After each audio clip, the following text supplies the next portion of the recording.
aftah alaina hikmataka wanshur alaina min qadha'ini rahmatika ya arhamar rahimin. Rabbana zidna 'ilman yanfa'una, Rabbana yassir wa la tu'assir, wa tammim bil khair, walhamdulillahi rabbil alamin. Wa ba'd.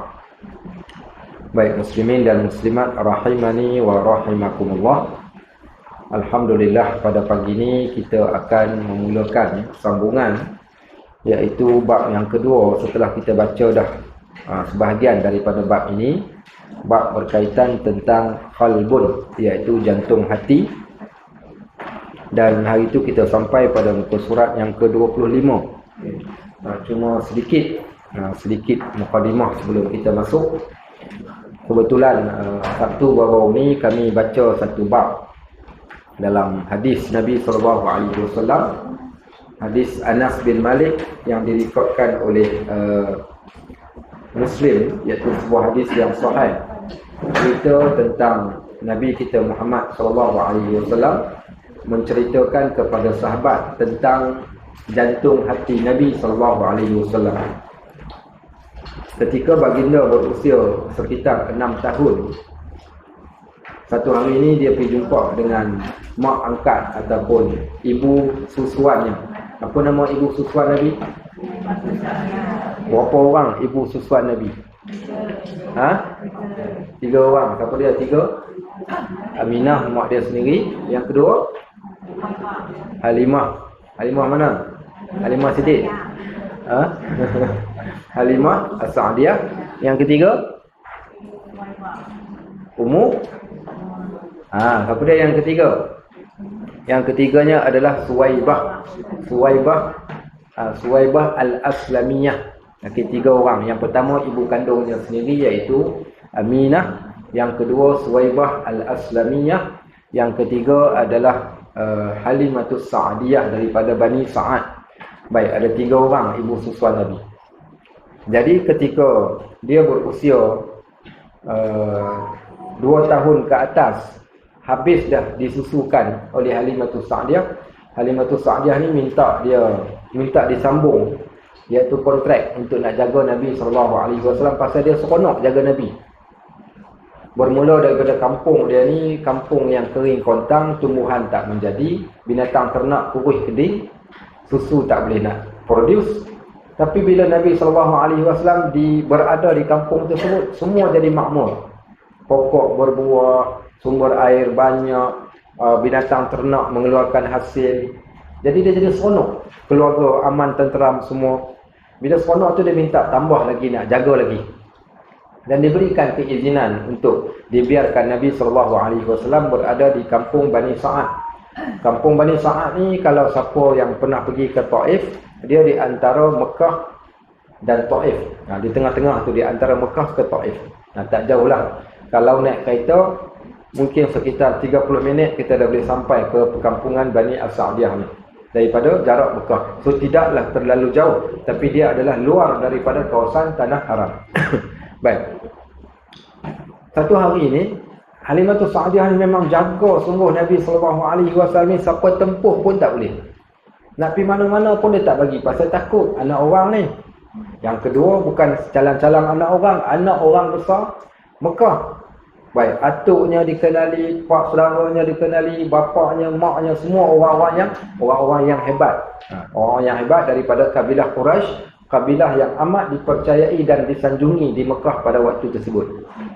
Baik, jadi bila jaga Nabi SAW ni, dia jadi takut berlaku sesuatu, so dia tak izinkan. Anak-anak dia ni ada pagi-pagi lagi dah keluar daripada rumah. Berhari-hari dia orang pergi bawa kambing, pergi mengembala kambing di tengah padang pasir, 2-3 hari baru balik ke rumah. Satu hari waktu umur 6 tahun. Waktu 6 tahun ni biasa budak-budak dah cakap pandai. Kadang kalau yalah, kita yang ada anak-anak umur sekian. Baik, jadi dia kata dekat mak dia ni, dia kata, mak, kak, kakak, abang semua pergi mana? Asal tak ada kat rumah waktu siang. Jadi mak angkat dia ni, Halimatus Sa'diyah, kata mereka pergi belah kambing. 2-3 hari nanti dia balik lah.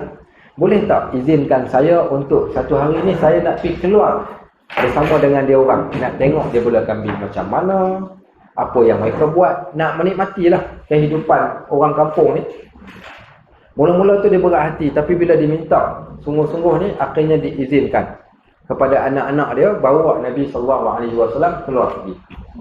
Bila dah keluar pergi ni, tiba-tiba satu petang, satu tengah hari ni, anak-anak dia berlari balik ke rumah dalam keadaan muka cemas, berpeluh-peluh. Tanya pasal apa? Dia kata Muhammad telah dibunuh. Terkejut beruk Halimatus Sa'diyah ni bila cerita Muhammad kena bunuh. Takutlah dia pun pergi lari. Berlari pergi tengok Nabi SAW datang dalam keadaan muka yang ceria. Waktu tersebut dia memang dah cuak dan takut, dan sehingga dikembalikan balik Nabi SAW kepada keluarganya. Baik, Nabi ceritakan, dia kata ketika aku sedang bermain ma'a'ilman bersama dengan budak-budak yang lain, satu hari aku didatangi oleh Jibril. Jibril menarik dia, bawa dia naik ke atas puncak bukit. Dibaringkan dia, kemudian dibelahkan dada dia. Dikeluarkan daripada dada dia jantung hati dia.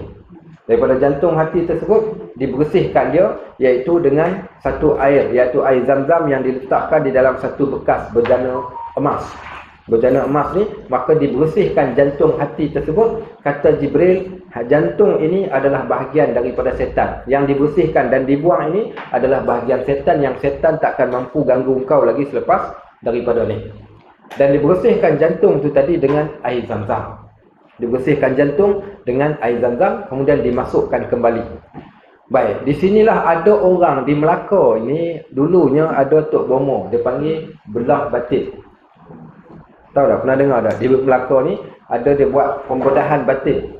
Pembedahan batin tu macam mana? Dia pergi, okey dia belah, okey dia buka, okey dia ambil keluar, okey. Kemudian dia tutup balik. Kita pun balik ke rumah buka tengok, tak ada bekas pun. Tanya dia tak ada bekas pun, memanglah dia kata belah batin, memang tak nampak. Itu orang panggil pembohong punya Tok Bomo. Baik, Nabi SAW dibelah juga dada dia.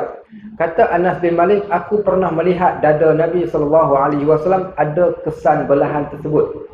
Daripada bahagian tengahnya tu, iaitu ada kesan parutnya sehingga hari ini pun masih wujud. So menunjukkan betapa Nabi SAW benar-benar dibelah jantung hatinya dan dibersihkan.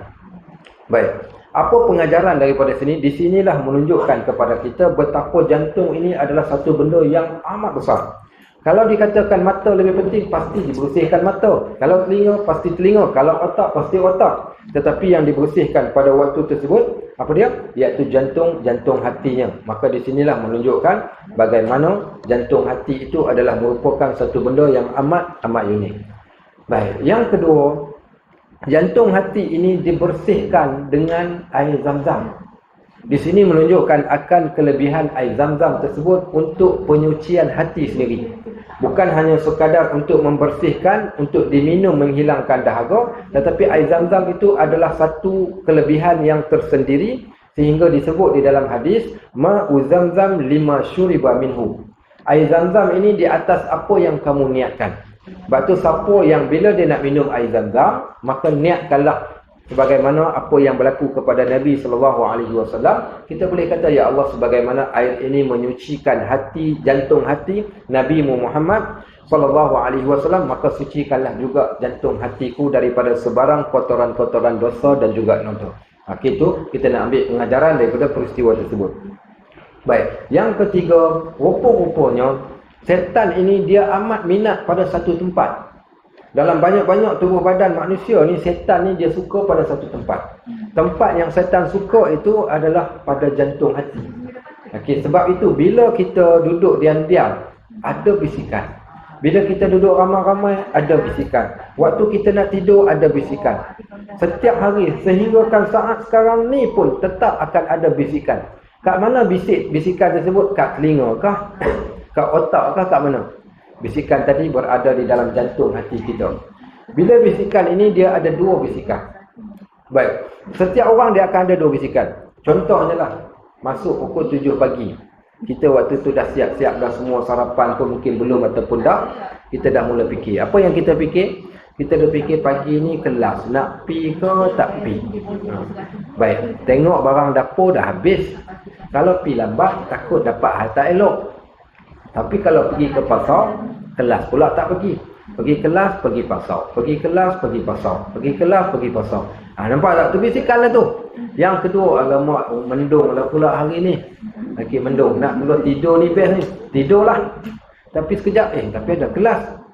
Tidur, ada kelas. Tidur, pergi kelas. Tidur, pergi kelas. So, itulah dia bisikal dia. Sebab tu Allah kata, wa nafsin wa ma sawwaha, dan demi jiwa, jantung hati. Sebagaimana yang kami ciptakan. Wa nafsin wa ma sawwaha, dan demi jiwa yang kami ciptakan jiwa tersebut.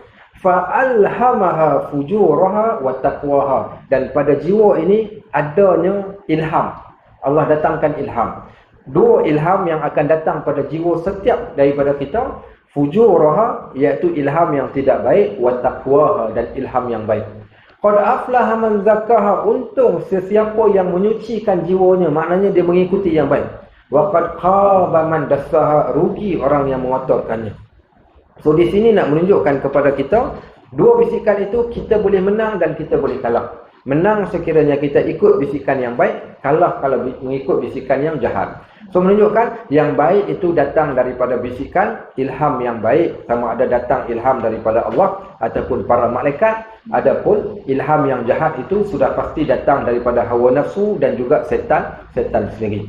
So di situlah menunjukkan bagaimana dalam jantung hati kita tu ada habuan dan bahagian untuk setan dan ada bahagian untuk kebaikan. So orang yang beriman, dia setiap masa akan menyucikan jiwa dia. Macam mana cara menyucikan jiwa ni?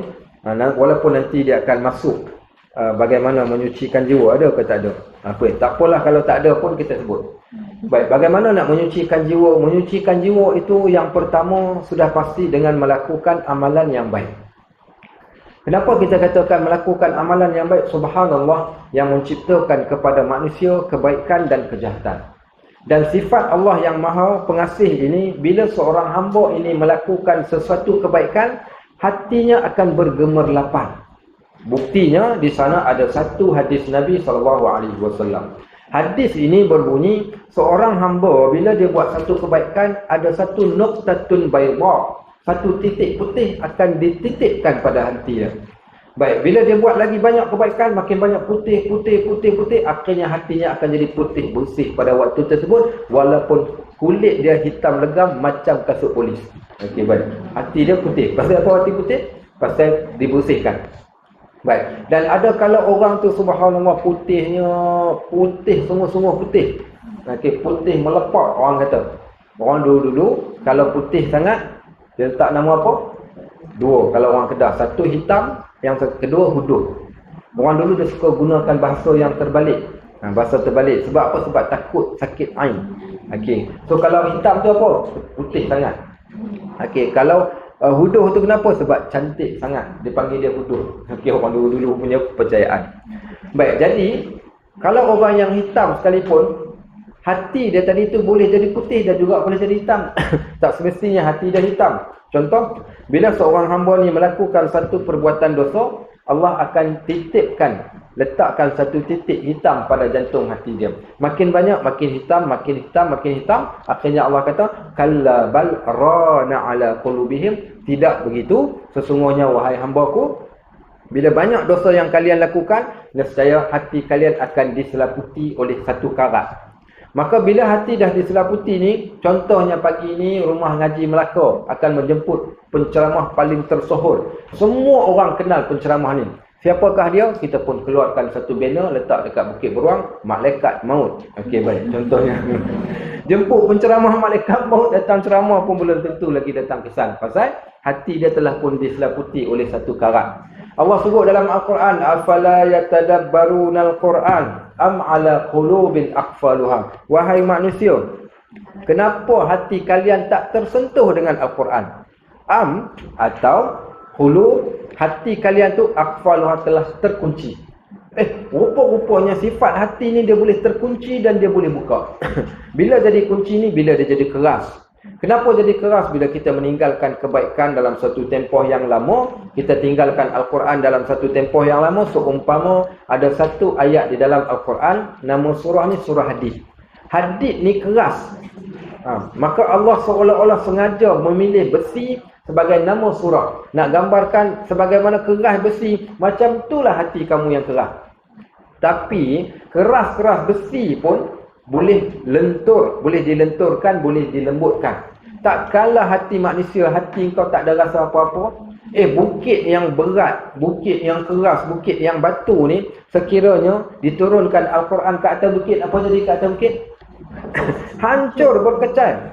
Lau anzalna hadzal Qur'ana 'ala jabalin la ra'aitahu khashi'an mutasaddian min khasyatillah. Kalau kami turunkan Al-Quran ke atas sebuah bukit, kalian akan dapati bukit tu hancur berkecai kerana takut ke Allah. Bukit yang keras boleh hancur berkecai, tak kalah manusia tak ada kesan. Tapi hati manusia dia boleh jadi keras. Surah Al-Hadid Allah kata, baik, alam ya'ni lil ladzina amanu an takhsha'a qulubuhum li dzikrillah. Ayat yang ke-16 surah Al-Hadid. Allah kata, wahai manusia, sampai bila hati engkau ni, bila masa hati engkau ni nak rasa khusyuk, nak rasa takut, nak beriman pada ayat-ayat kami? Bila hati engkau nak tersentuh dengan Al-Quran? Bila hati engkau nak tunduk pada ayat-ayat Al-Quran? Allah kata, wala takunu kallazi, jangan kamu jadi sebagaimana orang utul kitaba min qabl, orang yang kami dah bagi dekat mereka ni satu kitab daripada langit ni, turun kitab dekat dia orang. Fatala alaihimul amad, tetapi mereka telah tinggalkan kitab tersebut dalam satu tempoh masa yang panjang dan lama. Faqasat qulubuhum, maka hati mereka menjadi keras. So di antara salah satu hati keras, bila kita meninggalkan Al-Quran, meninggalkan kebaikan, meninggalkan ibadat dalam satu tempoh masa yang amat lama, automatik hati jadi keras. Bila hati keras ni, susahlah. Itu yang dikatakan kalau panggil malaikat maut sekalipun, belum tentu hati dia akan tersentuh pada waktu tersebut. So di sini menunjukkan bagaimana gambaran hati kita tadi tu, maka dia boleh dilembutkan, kalau kotor nak bagi, dibersihkan tadi dengan amal kebaikan. Nah, sebarang amal kebaikan sebagaimana Allah sebut, innal hasanat yudhibna sayyi'at. Kebaikan dia akan menghilangkan segala dosa-dosa dan segala kesilapan-kesilapan dengan cara dibersihkan terus. Baik. Maka begitulah di antara bagaimana kita nak membersihkan hati. Baik, next dia cerita lagi. Dia kata hari itu kita baca, dia kata peliharalah qalbu ini daripada kelakuan tercela. Pasal apa kena pelihara daripada kelakuan tercela? Sebab bila buat dosa jadi hitam, bila buat baik jadi putih. Sebab tu nak tak nak kena jaga sungguh-sungguh daripada perbuatan tercela ni, penyakit-penyakit yang datang daripada hati khususnya, kerana dia akan direct terus ke hati. Kalau penyakit yang datang mungkin daripada tangan, juga controller dia daripada hati. Penyakit yang datang melalui mata juga datang daripada hati, controller dia. So dia kata kena jaga semua benda ini daripada kelakuan tercela. Dia kata lazimkan dirimu pada memelihara kalbumu daripada segala kelakuan yang dicela, seperti takabur ataupun riak, dan menghiasi dengan kelakuan yang dipuji seperti sabar, seperti merendah diri kerana beberapa perkara. Baik, pasal apa nak kena jaga hati ni daripada perbuatan tercela dan nak kena buat baik? Pasal Allah kata apa? Wallahu ya'lamu ma fi qulubikum. Hampa tahu ke tak tahu? Allah tu tahu apa yang ada dalam hati. Tak malukah kita kat Allah Subhanahu Wa Taala yang mengetahui apa yang ada kat dalam hati kita? Baik, hari ini kalau semua benda yang terfikir keluar dekat dahi. Okey, baik, lapar kat dahi keluar, tulis lapar. Okey, baik. Tak kemalu kita. Baik, tapi tak, Allah sahaja yang tahu. Disebabkan kalau manusia tahu kita akan malu, Allah tahu. Tak malukah kita pada Allah yang tahu apa yang ada di dalam isi kandungan hati kita? Maka takutlah kamu daripada diketahui Allah akan kejahatan di dalam kalbu, jantung hati. Siapa yang tengok live semalam kuliah subuh kami cerita tentang bab aib. Perkara memelihara diri daripada perkara yang mengaibkan atas dua sebab. Manusia ni dia dituntut untuk jangan buat perkara yang mengaibkan kita. Okey, awasi diri kita tu daripada perkara yang mengaibkan. Sentiasa muhasabah diri kalau ada perilaku yang mengaibkan kita. Tapi manusia ni dalam bab benda aib ni dia pecah kepada dua kumpulan. Kumpulan pertama, kumpulan yang malu kepada Allah. Kumpulan yang kedua, kumpulan yang malu kepada manusia. Kategori pertama ni malu kepada manusia. Kenapa kita tak nak orang tahu aib kita? Pasal kita malu dekat manusia. Jatuh martabat kita. Bayangkan kalau jenis orang yang kentut diam-diam. Bau saja kentut dia. Kentut saja tiba-tiba dahi dia jadi hijau. Tahu dah, kau tak ada tipu dahi kau hijau, kau yang kentut. Malu kita tuan-tuan.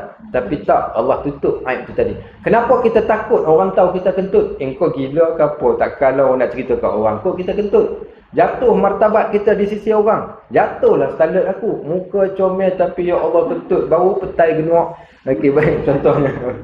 So tak nak. So kita takut aib kita ni diketahui orang sebab nak jaga kita punya kedudukan dan martabat. Itu orang yang pertama. Tapi orang yang kedua ini lebih dahsyat dan lebih hebat. Mereka bukan sekadar nak tutup aib kerana jatuh martabat mereka di sisi manusia. Tetapi mereka takut bila mereka buat perkara yang mengaibkan, jatuh martabat mereka di sisi Allah. Maka kumpulan yang kedua inilah yang paling terbaik sekali. Tapi kalau tak mampu yang kedua pun, yang pertama itu pun memadai sebagai beginners, permulaan terutama kepada kita. Baik, dia kata lagi. Maka takutilah daripada diketahui oleh Allah. Tak takutkah kita kalau Allah tahu apa yang ada kat dalam jantung hati kita? Baik. Maka dia kata yang kedua, kenapa nak kena jaga? Kerana Nabi SAW sebut di dalam satu hadis.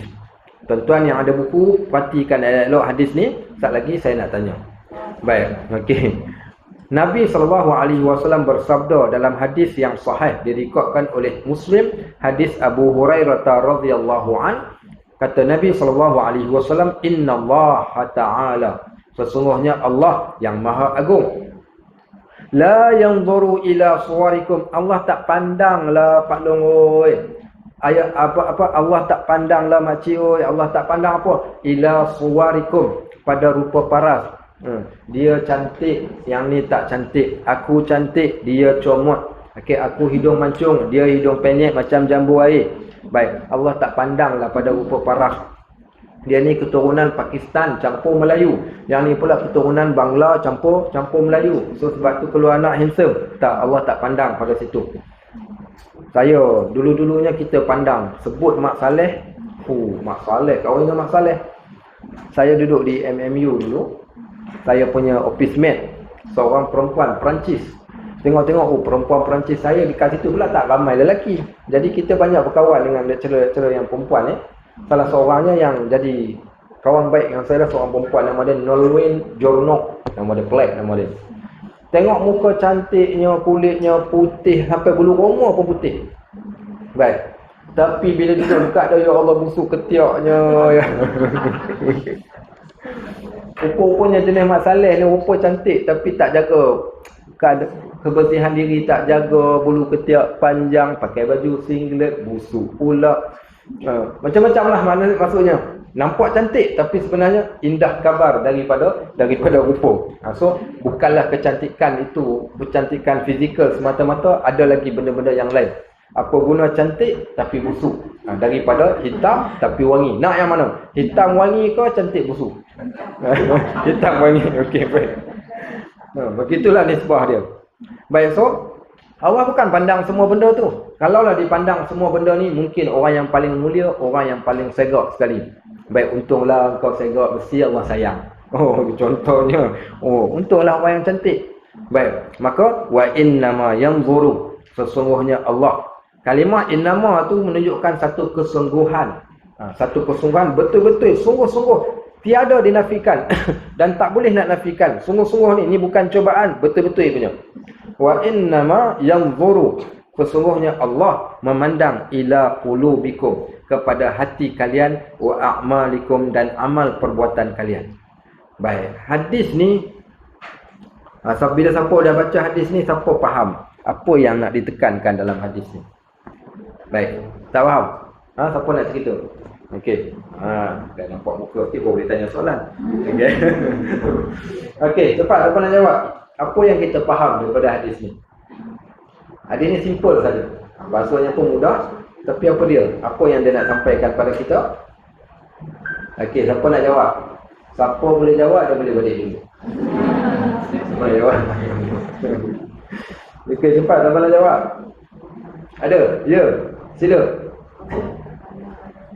Ha? Yang mana siapa jawab tadi? Saya tak nampak. Angkat tangan.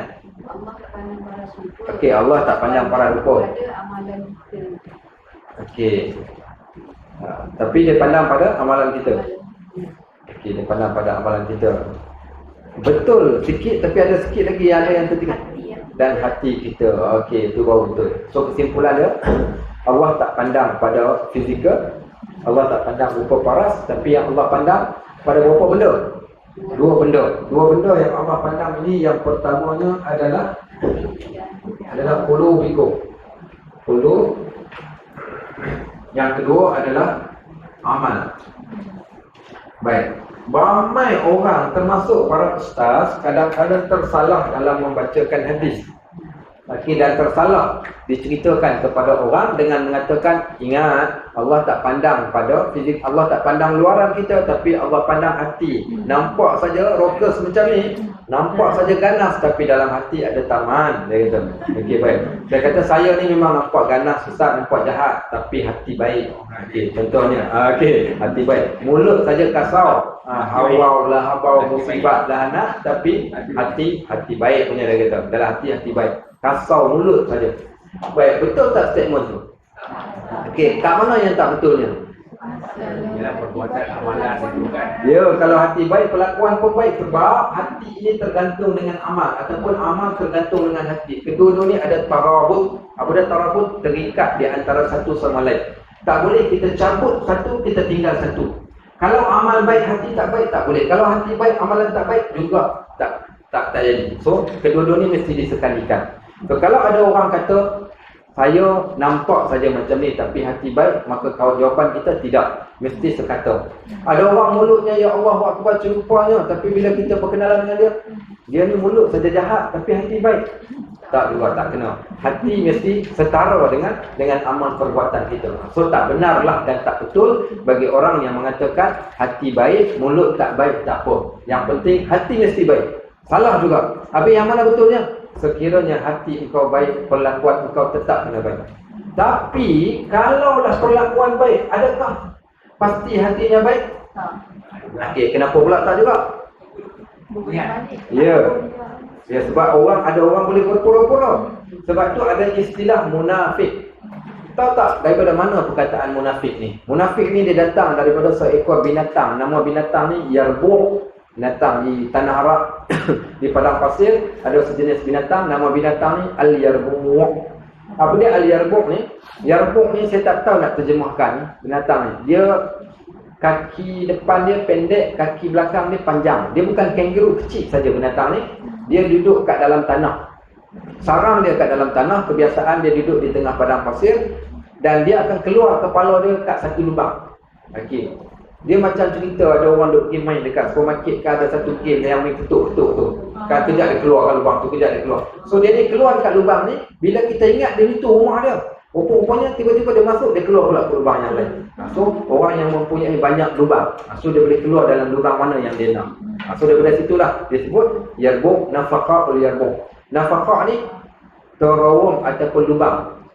Daripada kalimah munafik itu datangnya nafaqah. Contoh, terowong yang kita lalui dekat mana-mana tempat negeri ataupun kat KL, kan kita masuk dalam terowong tu, keluar, masuk lubang lain, keluar ke lubang lain. Itulah nafaqah ataupun orang munafik. So, orang munafik ni, perlakuannya mungkin baik pada satu waktu, tapi pada hatinya penuh dengan kotoran dosa dan juga iri hati ataupun dengan kekufuran. So, hati tak sama dengan perlakuan. Baik, so disebabkan itu, kalau orang yang baik amalan belum tentu hati baik. Tapi kalau orang yang kalau hati dia baik, amalan dia mesti baik. Okey, amalan dia mesti jadi baik. Kalau tak akan berlaku. Maka sebab itu, hati ini, yang ni adalah hak Allah. Allah pandang pada ini dan juga ini. Okey, baik. Kedua-duanya ni, pandangan Allah. Allah terlihat pada dua-dua benda ni. Tapi manusia, tengok yang mana? Manusia tak mampu nak tengok yang kat sini. Manusia hanya mampu lihat di sini saja. Kat sini kita. Okey, kita tak mampu nak menghukum pada hati orang. Dan tujuan kita belajar ilmu ni pun, kita belajar kitab ni bukan nak suruh pergi tengok Aku Alhamdulillah lah pergi ngaji kat rumah ngaji dah khatam dah kitab Nawati, mestinya aku nak cek hati kau bersih ke tak. Tak, bukan itu kerja kita. Baik, tujuan kita belajar untuk kita, untuk cek hati kita ni. Sebab kita ni hanya mampu lihat pada amalan untuk orang, tapi pada kita, kita boleh tengok. Kalau kita sendiri, boleh tak kita nak cek hati kita, kita boleh cek. Dengan syarat bila kita belajar, kita tahu kat mana penyakit tersebut. Sebab kita belum masuk lagi part penyakit hati. Nanti kita belajar penyakit hati, baru kita tahu kita ni ada ke tidak penyakit tersebut. Next. Bab manusia ni, dia boleh hanya melihat amalan. Di sana ada satu hadis Nabi SAW. Nabi kata, Nahnu qaumun. Kami adalah kaum manusia yang nahkum bil zawahir. Kami hanya boleh hukum pada benda yang zahir. So benda yang zahir kita boleh tentukan. Sah tak solat dia ni? Tak sah. Kenapa tak sah? Kau mana tahu dia dengan Tuhan. Betul lah dia dengan Tuhan, tapi dia buat tu salah. So kita nampak kesalahan tu pada zahir. Wallahu yatawalla bisarair. Adapun Allah, dia hanya yang ni Allah saja. Allah saja yang mengetahui apa yang ada di dalam hati sanubari manusia. Sebab tu dalam bab ni, dalam hati orang kita tak boleh tahu. Itu hak mutlak Allah. Kisah seorang lelaki dibunuh oleh seorang sahabat, tawanan perang.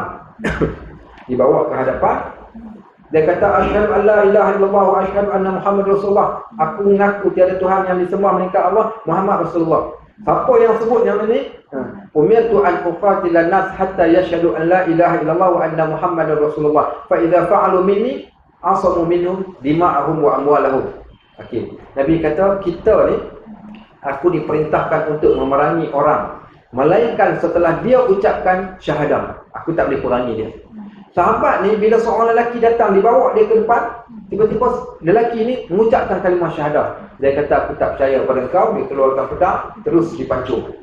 Diceritakan kepada Nabi SAW. Nabi marah sangat-sangat dekat dia. Nabi tanya dia, semenjak bila engkau boleh tahu apa yang ada dalam hati sanubari? Dia kata, ya Rasul, aku kenal dia ni, kaki kelentong. Kaki pembohong lah, aku tak percaya walaupun dia mengucap sebenarnya dia nak lepaskan diri. Nabi tanya, sejak bila engkau diberikan hak oleh Allah untuk menilai hati orang? Nabi pun sebut, kita adalah orang yang hanya boleh hukum pada zahir, kita tak boleh hukum apa yang ada kat dalam hati. Baik, ada tak dalam sirah Nabi SAW membunuh orang munafik? Tak ada. Nabi tahu tak dia munafik? Nabi tahu. Tapi kenapa Nabi tak bunuh? Sebab hati benda soal dia dengan Allah.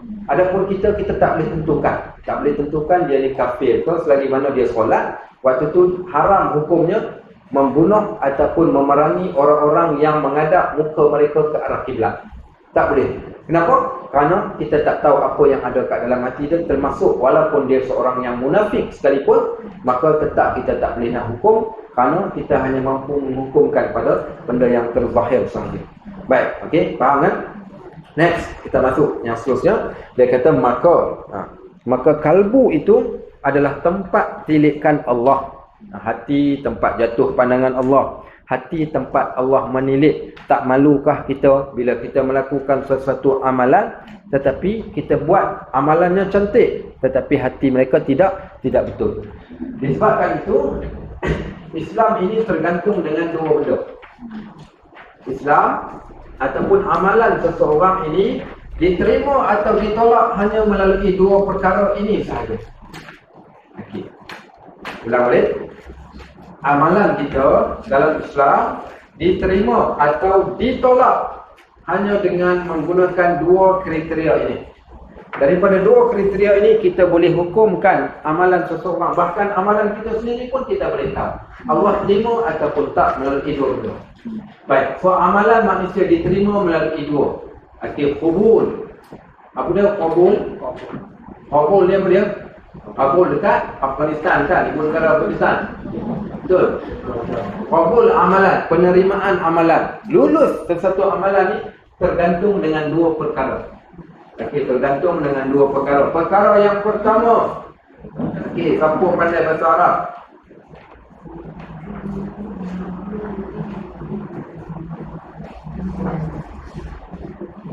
Okey.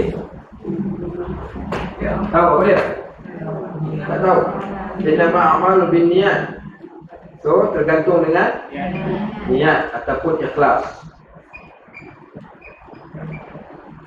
Okey, yang kedua, Qabul amal, penerimaan amal itu tergantung dengan perbuatan. Okey, dengan perbuatan. Perbuatan. Di sana ada hadis. Man ahdasa fi amrina ma laysa minhu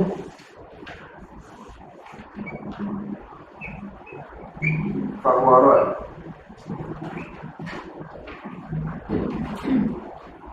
Man ahdasa fi amrina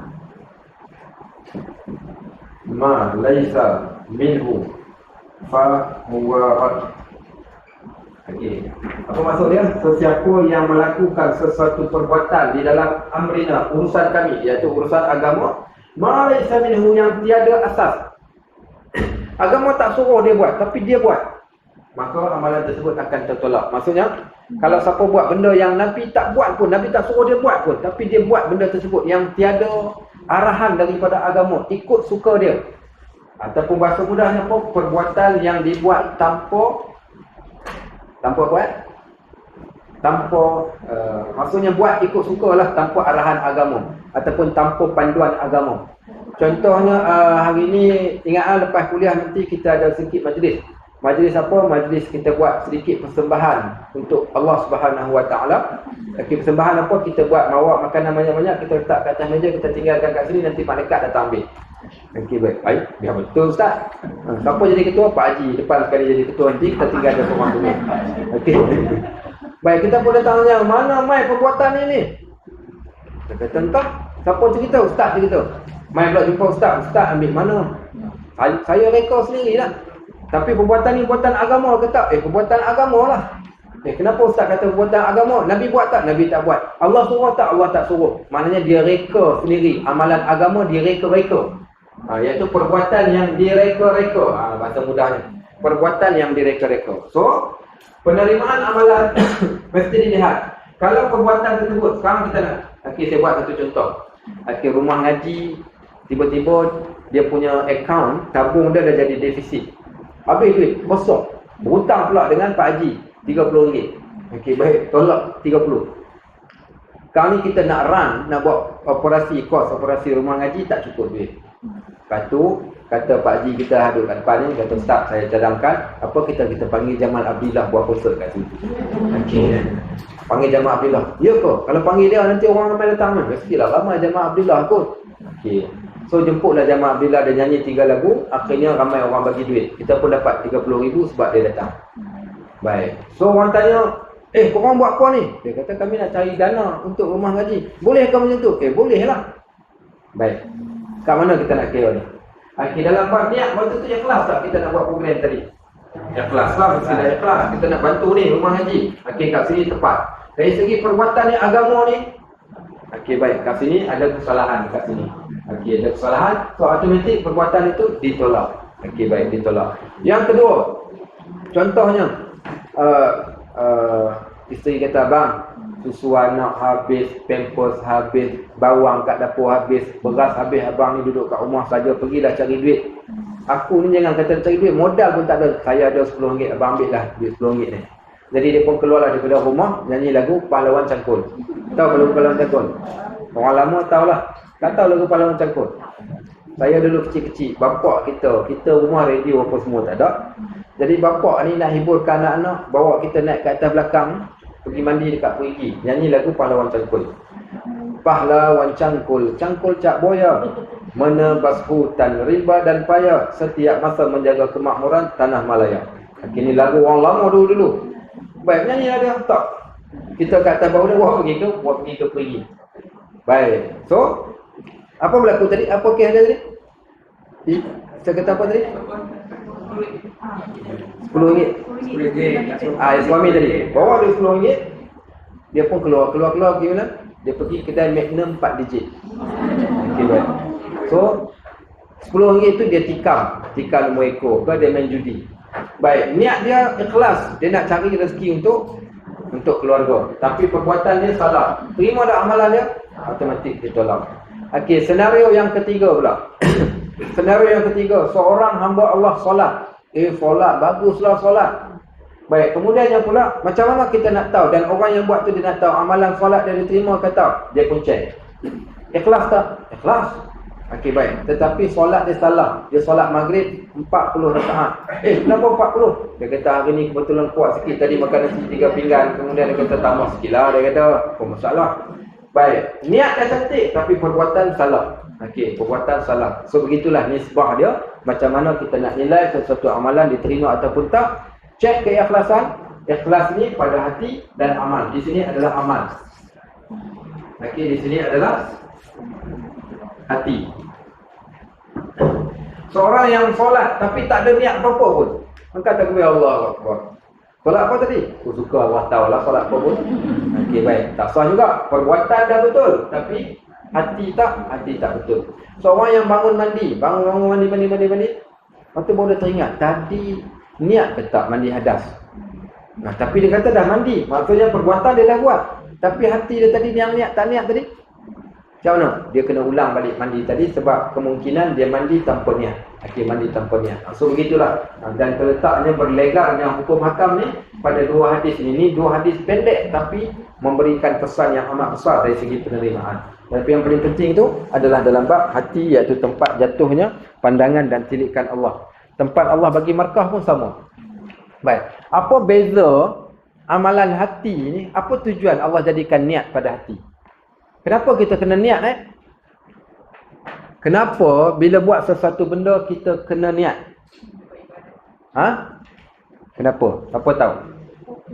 Okey, apa beza Fokus salah satunya ya untuk fokus. Tapi lain lagi satu benda yang membezakan niat ini dengan benda yang lain, apa dia? Buat kebaikan dapat pahala. Buat Okey, sebenarnya niat pembeza di antara dua perkara. Niat, okey.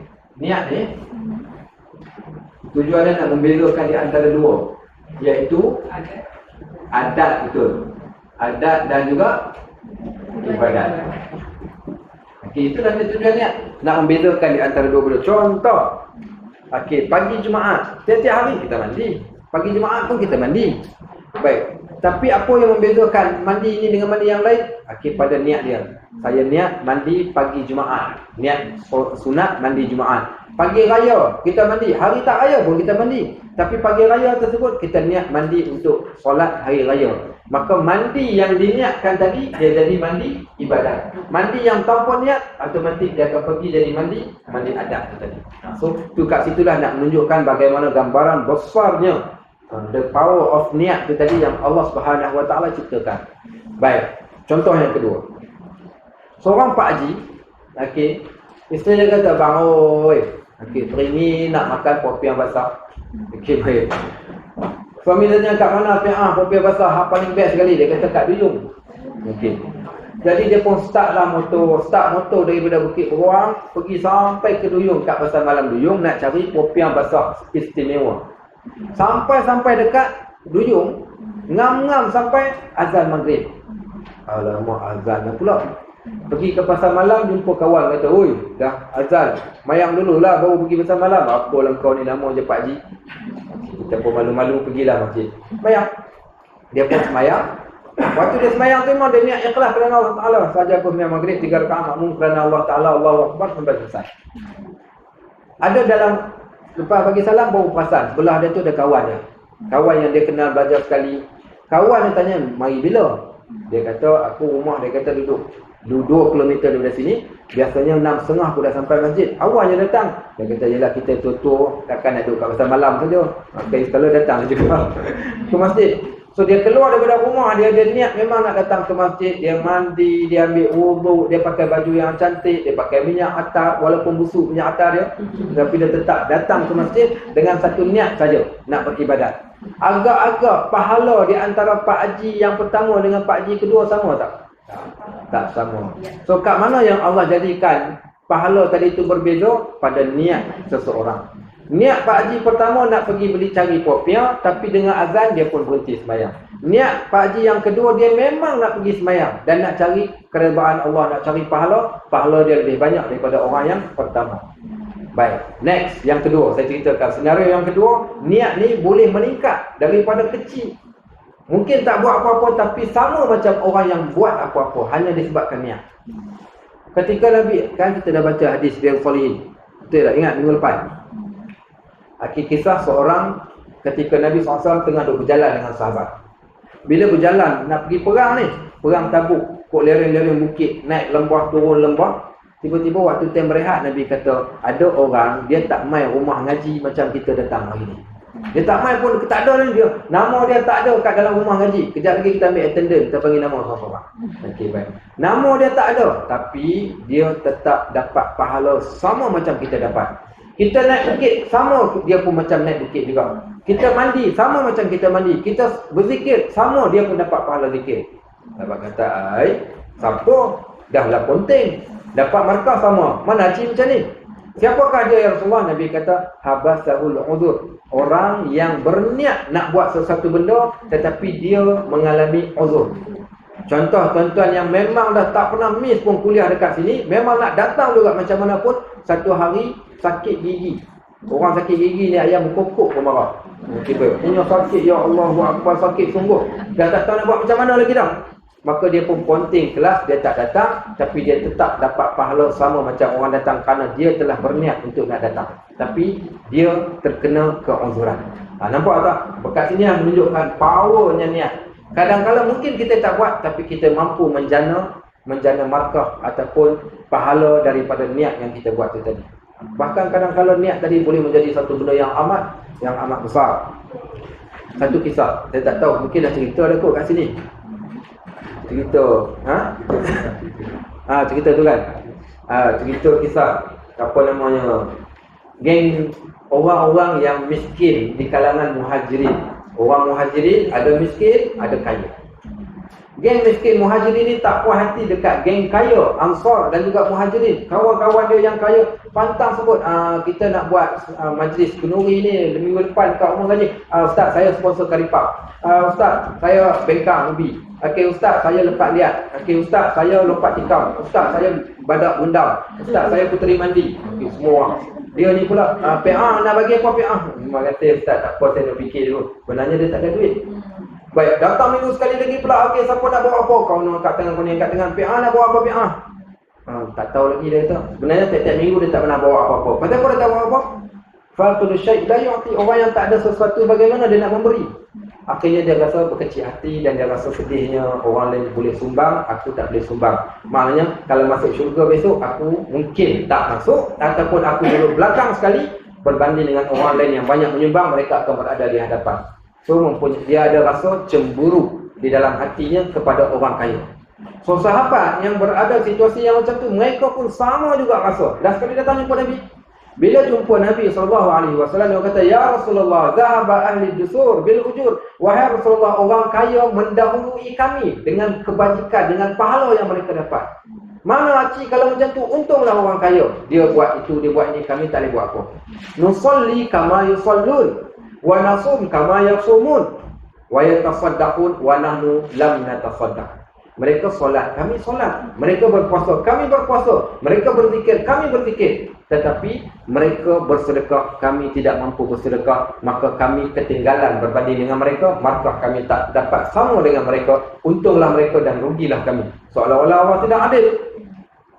Nabi SAW orang yang mendidik para sahabat, relax, cool, jangan iri hati, tak apa, ada cara lagi untuk nak dapat kebajikan yang menjadikan kalian sama tinggi dengan orang-orang kaya. Nabi kata, nak tak? Aku ajarkan kepada kalian, kalau kalian buat amalan ini, kalian dengan orang kaya setaraf. Walaupun kalian tak buat pun amalan tersebut. Walaupun korang tak mampu bersedekah, tapi kalian akan dapat pahala sama dengan dia orang. Apa dia? Aku ajarkan kalian, jangan tinggalkan setiap kali lepas solat 33 tasbih, 33 tahmid, 33 takbir. Subhanallah, alhamdulillah, Allahu akbar, 33, 33, 33. Nescaya Allah akan cukupkan pahala korang yang kurang tadi berbanding orang kaya. Akhirnya pahala kalian akan jadi setara dengan dia orang. Hanya dengan berzikir setiap kali lepas solat. Sebab tu, kalau jumpa mana-mana imam yang tak baca zikir 33 ni, confirm imam tu orang kaya. Betul tak? Iyalah kalau dia tak zikir. Kita hak miskin dah tak nak. Tak ada pahala banyak. Kena buat yang tu. Besok, rupa-rupanya, geng ni datang lagi jumpa Nabi SAW. Mereka main balik, dia kata, Ya Rasulullah, tak aci. Apa yang tak aci? Dia kata, rupa-rupanya geng kaya dengar apa yang kami buat ni dan dia orang ikut juga buat salah macam kami. Kan dah. Jadi tak sama balik lah. Pasal orang kaya pun fikir macam tu juga. So macam mana nak buat? Akhirnya Nabi kata, Zalika fadlullahi yu'tihi man yasha. Tak apalah, itu kelebihan yang Allah nak bagi pada sesiapa pun. Kau tak payah duduk jaki sangatlah. Biarlah kat dia itu tak apalah nak buat macam mana. Yang tu di luar kawalan kita. Tapi poinnya, kita still disebabkan niat tu tadi, dia boleh menjadikan seseorang mendapat pahala yang lebih. Mungkin amalan sedikit, tetapi amalan tadi disebabkan niat yang ikhlas, boleh menjadikan amalan itu sebesar gunung. Contoh lain, bukankah kisah seorang perempuan yang melacurkan dirinya, tapi bila satu ketika dia buat satu kebaikan kerana Allah memberi minum kepada seekor anjing, akhirnya Allah besarkan amalan tersebut. Seorang lelaki yang pergi menziarahi saudaranya di tempat yang jauh, dia niat kerana Allah, tak mengharapkan apa-apa pun. Di pertengahan jalan Allah kirimkan malaikat untuk menyampaikan Allah telah ampunkan segala dosa engkau kerana dia buat dengan penuh keikhlasan. Siapa tahu, kita tak tahu. Barangkali satu kali kita datang kat rumah haji, tengok siapa pun tak datang lagi. Tengok kat lantai ada sampah. Apa kita buat? Kita pun pegang menyapu, sapu sampah. Tengok pula sawah, ada sapu sawah pula. Tengok pula cermin kotor lah, pula cermin. Kemudian dah selesai semua, tak ada siapa sampai. Kita pun duduk je diam. Tunggu sampai pukul 11, tak ada siapa sampai. Rupanya hari kita cuti. Baik, tapi tak apalah, Ya Allah, aku tak buat benda ni, mereka ikhlas kerana-Mu, Ya Allah. Tak ada siapa tahu. Datang esok, siapa yang bersihkan, cuci calat, bersih. Siapa yang cuci? Dia pun tak tahu. Dia tak tahu. Sebenarnya dia yang bersihkan. Maka kadang-kadang benda yang sebegitu rupa boleh menjadi satu amalan yang besar di sisi Allah berdasarkan pada niat yang dia lakukan pada waktu tersebut. So, di sinilah pentingnya yang dikatakan niat dan pentingnya apa yang ada di dalam hati, kerana di situlah letaknya markah kita yang sebenar. Maka dia kata, kalbu itulah tempat tilikan Allah, maka tiada patut bagi kita menghiasi muka kita yang ia cuma tempat tilikan manusia, dan kita biarkan kalbu itu kotor, berlumuran dengan segala sifat kecelaan. Hari ini orang lebih suka jaga penampilan. Jalan-jalan 2 minit, tengok buntut dia. Jalan-jalan 2 minit, tengok muka dia. Jalan-jalan 2 minit, tengok tangan dia. Sebab takut nanti orang pandang dia comot. Okey, baik. So, kadang-kadang dia tak melihat apa yang tempat Allah pandang. Yang paling penting adalah hati. Dia duduk nampak muka dia yang sepatutnya dia jaga, dan dibiarkan hatinya dalam keadaan yang kotor. Maka dia kata, ada orang yang membiarkan kalbu kita kotor, berlumuran dengan sifat kecelaan yang ia tempat tilikan bagi Tuhan. Bahkan sepatutnya bagi yang berakal, bersihkan kalbunya dan menghiasinya lebih bersangatan daripada membersihkan dan menghiasi mukanya. Oh, maknanya tak boleh pakai make-up mulut merah, tak boleh pakai lah Ustaz. Awaklah yang betul bendui sangat. Maknanya tak apalah, sekadar nak bubuh bedak sejuk kat muka, tepung gomak tanpa pak. Bermulut merah 3 layer. Okey, tacap sikit muka, pakai sikit pakaian yang kemas dan bersih. Waktu yang sama, hati adalah tempat yang paling penting. Penampilan jaga, tapi hati lebih patut untuk dijaga. Hati jaga, tapi penampilan, ya Allahu Akbar, pakai baju terbalik, kemudiannya pula seluar senteng sebelah lepas, okey, kasut pun berlainan sebelah. Tanya kenapa ni Kak Piah, dia kata yang penting hati mau bersih. Itu pun salah juga. Okey, so kita kena faham dalam bab ni. Baik. Next, insya-Allah nanti kita akan baca tajuk yang ketiga daripada bab, iaitu kalbu itu adalah raja bagi segala anggota. Apakah makna hati itu adalah raja? Baik, siapa ada soalan nak tanya? Kalau ada soalan. Ya. Ada orang menjaga hati. Dan dia juga menjaga barang betul dia. Kan seperti orang kaya tu Ustaz.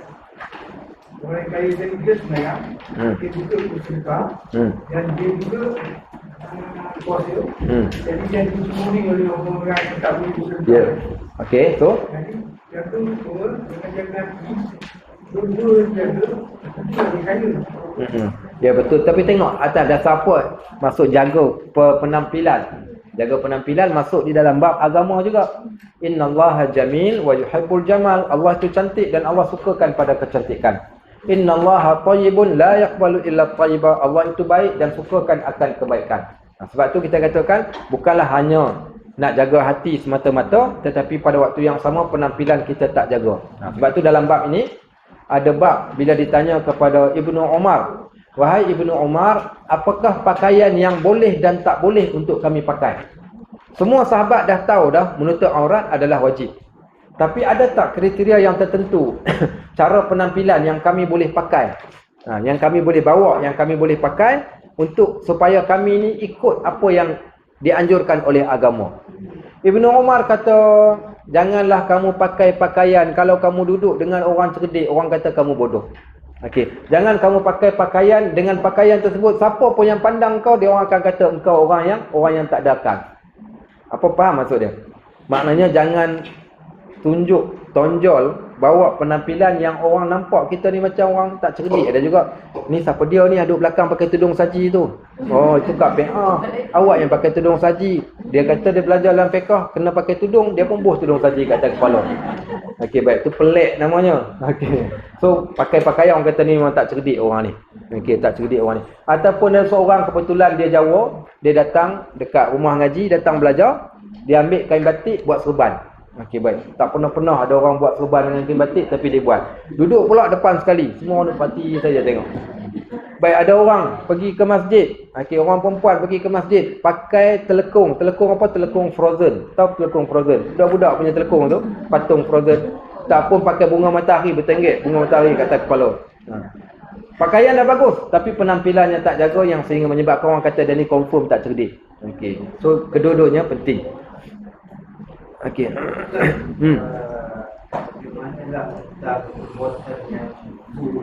Zuhud. Okey. Okey. Tapi dia menunjukkan diri sebagai macam dia tak nak orang lihat dengan dia ni. Okey, faham. Okey, nanti dalam kitab ni di antara tajuk-tajuk terakhir daripada kitab ni tahun bila wallahu alam. Okey, baik. Sekali kelas baru satu penggal. Kita akan masuk bab tajuk dia Zahid, bukan Zahid Hamidi. Zahid ni bahasa Arab. Zahid ni bahasa Arab, maksud Zahid adalah orang yang zuhud. Makna Zahid adalah orang yang zuhud. Baik, zuhud antara sifat mahmudah. Tapi apakah makna zuhud? Adakah zuhud ini maksudnya mesti memakai pakaian yang comot ataupun menjadikan kita nampak seumpama seorang miskin sedangkan kita mampu? Tidak. Zuhud itu adalah ramai orang menonjolkan zuhud pada penampilan. Sebenarnya zuhud bukan pada penampilan. Zuhud itu adalah pada pembawakan hati. Tawaduknya dia, waraknya dia, dia menolak sesuatu benda yang hukumnya harus, tetapi dia menolak kerana nak bersederhana dalam hidup. Sebab tu ramai orang yang salah faham dengan mengatakan zuhud mesti memakai pakaian yang compang-camping ke, pakai pakaian yang lusuh. Sebenarnya itu bukanlah zuhud. Sebab tu kalau nak lihat zuhud, Nabi SAW kadang-kadang nampak teramat zuhud. Kadang-kadang nampak tak. Kerana baginda mempunyai pakaian yang mahal, dia juga kadang-kadang memakan makanan yang sedap. Bahkan dia boleh untuk jadi kaya, tetapi dia menolak kekayaan kerana dia nak hidup secara sederhana. Maka itu zuhud. Dan di sana ada satu bab dalam ilmu tasawuf disebut dua perkataan yang orang selalu salah dalam bab ni, iaitu disebut apa namanya, apa dia? Saya pernah tulis kat whiteboard hari tu. Apa dia? Tahalli dengan tafalli. Okey, apa beza di antara dua ni? Titik. Yang bawah ada titik, yang kat sini tak ada titik. Okey. Yang pertama tahalli, yang kedua tafalli.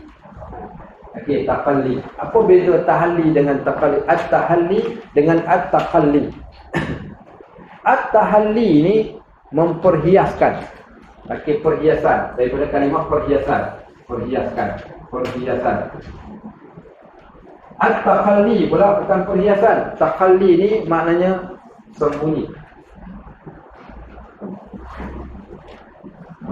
Okey, yang ni tunjuk. Okey, yang ni sembunyi. Okey, baik. Ramai orang, contohnya. Okey, baik. Semua kita nak jadi orang yang soleh. Tapi ramai orang yang dia maksudnya, dia tunjuk soleh. Tunjuk soleh lebih senang dengan jadi soleh. Jadi soleh yang ni. Tunjuk soleh yang ni. Tunjuk soleh. Dia menunjukkan kesolehan dia. Dia panggil menghiaskan diri sebagai seorang yang soleh atau solehah. Contoh, datang saya pakai serban, saya pakai jubah, saya selempangkan kain, tak cukup. Selempang tu saya buh ke sejadah lagi sebelah ke sejadah, sebelah ke selempang. Baik. Kemudian saya tasbih, satu tasbih letak kat leher, satu tasbih pegang dua belah tangan jalan. Orang cakap dengan kita, cakap kita tengah fikir. So apa orang kata subhanallah solehnya ustaz ni. Baik, mengajar patutnya pukul 10.30, tapi pukul 11 start. Bila nak start? Dikit tak habis lagi, sekejap lagi ada sikit. Baik, orang kata subhanallah bagusnya ustaz ni. So ustaz ni menunjukkan kesolehannya di depan orang. Baik, Allah tak suruh kita tunjuk soleh. Allah suruh kita jadi soleh. Jadi soleh. So jadi soleh ni lebih sukar daripada tunjuk soleh. Jadi soleh ni tak semestinya kena tunjuk dekat orang pun. Soleh dia ketika dia berada seorang diri, dia masih ingat Allah. Ketika mana orang tak tahu pun akan kebaikan dia, itu zuhud. Zuhud ni kebaikan yang dia buat tidak diketahui oleh orang. Baik. Tapi hari ni kita suka nak mempromosikan kebaikan yang kita buat. Dan kita tunjukkan kesolehan, sedangkan patutnya disembunyikan kebaikan dan kita katakan kita biasa-biasa, tapi dari segi kebaikannya kita sembunyikan sehingga Allah saja yang mengetahui akan kesolehan seseorang. Maknanya macam tu boleh pakai kain belah lah ustaz. Kenapa pula? Dah betul tak kami nak suka pakai niqab. Tak boleh pakai niqab dah, ustaz kata jangan tunjuk solehah sangat. Itu dah salah faham lah pula. Bukan maksud begitu. Maknanya bukanlah makna solehah itu mesti ditunjukkan. Tapi kena jadi soleh. Seorang perempuan yang menutup aurat, memanglah sebab dia memang kena tutup aurat. Habis itu ustaz kata tak payah tunjuk, saya tak tutup aurat lah. Pula ni salah faham lah pula. Faham kan? Maknanya ni dalam bab ilmu tasawuf, kebaikan tidak perlu pun untuk ditunjukkan. Kesolehan itu tidak perlu ditunjukkan. Kesolehan itu perlu diperlakukan, dibuat. Bukan hanya sekadar perhiasan sahaja untuk menggambarkan yang dia adalah seorang soleh. Dan kalau dia buat macam tu, orang cam ke tak cam, Allah tahu dan manusia pun boleh kenal lah. Kata Wira letak lambang Mercedes. Kita apa ni? Mercedes. Tak nampak macam Wira je pun. Betul. Kau tengok lambang dia. Betul lah lambang Mercedes. Tapi katanya bukan. Samalah. Soleh ke macam ni? Soleh. Nama soleh. Pakaian soleh. Tapi dia tak soleh. Maka tak kena. Tak ngam. Dia mesti kena ngam juga. Baik. Wallahu a'lam bishawab. Ada lagi soalan? Ya. Apa dia kata? Kalau kita bekerja amal yang bercampur dengan kita, baik, buat kerja amal bercampur lelaki dan perempuan. Yang pertama tengok pada ikhtilaf. Percampuran tadi tu macam mana? Kalau percampuran tu tepuk tampar Pak Haji dengan Mak Hajau, Pak Haji, apa semua cukup. Pak Haji memang perlu sikit lah Pak Haji. Lama tak perlu Pak Haji. Okey, perlu Pak Haji. Percampuran macam tu confirm haram, hasilnya semua jadi haram. Tapi kalau dalam kelas ni memang bercampur dah pun. Perempuan kat belakang, lelaki kat depan. Tapi percampuran yang terbatas, yang terjaga. Perempuan bahagian dia, lelaki bahagian. Bila kita berinteraksi, kita masih lagi menjaga adab-adab dia. Maka tidak dinamakan ikhtilat. Ikhtilat di sini contohnya. Mereka berada di satu tempat, pergaulan yang bebas, bersentuhan, percakapan tak dijaga. Maka itulah yang dimaknakan dengan ikhtilat. Adapun kalau terjaga semua benda tu, walaupun ada lelaki dan perempuan, terjaga adab-adabnya, tidak dinamakan ikhtilat dan tak ada masalah. So kena faham dulu konsep ikhtilat tu sendiri, bagaimana makna yang dinamakan sebagai ikhtilat. Okey.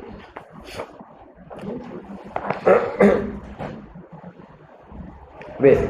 Wallahu a'lam bishawab. Subhanakallahumma wa bihamdik, asyhadu an la ilaha illa ant, astaghfiruka wa atubu ilaik. Wa sallallahu ala sayyidina Muhammad wa ala alihi wa sahbihi wa sallam. Walhamdulillahi rabbil alamin. Assalamualaikum warahmatullahi wabarakatuh. Allah